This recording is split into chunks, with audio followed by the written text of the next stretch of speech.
बिस्मिल्लाहिर्रहमानिर्रहीम। अस्सलाम वालेकुम डियर स्टूडेंट्स। हमारा आज का उन्वान है दरख्वास्त।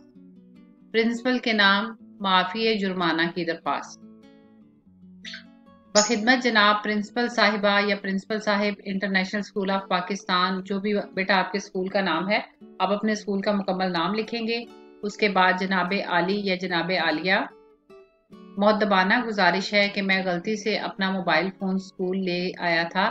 अब जिस वजह से भी आपको जुर्माना हुआ है यानी फ़ाइन स्कूल की तरफ से किया गया है, तो आप अपनी रीज़न लिखेंगे कि आपसे कोई स्कूल का डेस्क टूट गया है या कोई और नुकसान हुआ है, तो आप वो रीज़न लिखेंगे। जैसे कि यहाँ पे हमने अज्यूम करके एक रीज़न लिखी कि मैं गलती से अपना मोबाइल फ़ोन स्कूल ले आया था।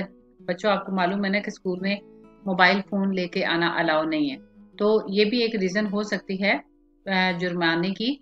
लिहाजा हमने यहाँ पर यही रीज़न लिखी कि मैं गलती से अपना मोबाइल फ़ोन स्कूल ले आया, जिसकी वजह से सज़ा के तौर पर मुझे जुर्माना आयद करने के लिए कहा गया है। यानी जुर्माना अदा करने के लिए कहा गया है या मुझ पर जुर्माना आयद कर दिया गया है। ठीक है, मैं गरीब तालिबे इल्म हूँ इसलिए जुर्माना अदा नहीं कर सकता।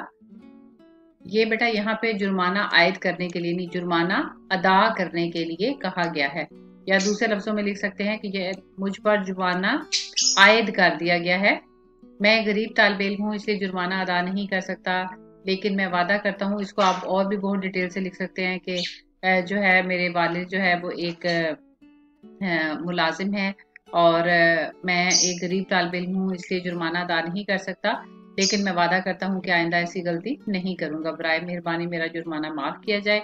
आपकी यह नवाजिश होगी। अल आरिज आपका फर्मा बरदार, और फिर अलिफ बे जीम और जमात, जो जिस जमात में आप पढ़ते हैं अपनी जमात का सेक्शन का नाम लिखेंगे। और बेटा ये इंतहाई दाएं जानिब, जैसे कि मैं आपको पहले बता चुकी हूँ दरख्वास्त लिखने के तरीके में, कि इंतहाई दाएं जानिब जो है वो आपने डेट जरूर लिखनी है। डेट लिखना नहीं भूलना, क्योंकि बेटा डेट जो है अगर आप नहीं लिखेंगे तो ये डेट का एक नंबर है, आपका पूरा एक मार्क जो है वो डिडक्ट होगा। लिहाजा जो है तारीख लिखना आपने नहीं भूलना। खत में जो तारीख है, आप पता लिखने के बाद खत में तारीख जो है वो आगाज में लिखी जाती है, जबकि दरख्वास्त में तारीख जो है वो आखिर में इंतहाई दाएं जानिब और बाएं जानिब, और आप अल आरिस और आपका फर्माबरदार शागिर्द अलिफ बे जीम और अपनी क्लास और सेक्शन का नाम लिखेंगे। जी तो बेटा इसके साथ ही इजाजत चाहती हूँ।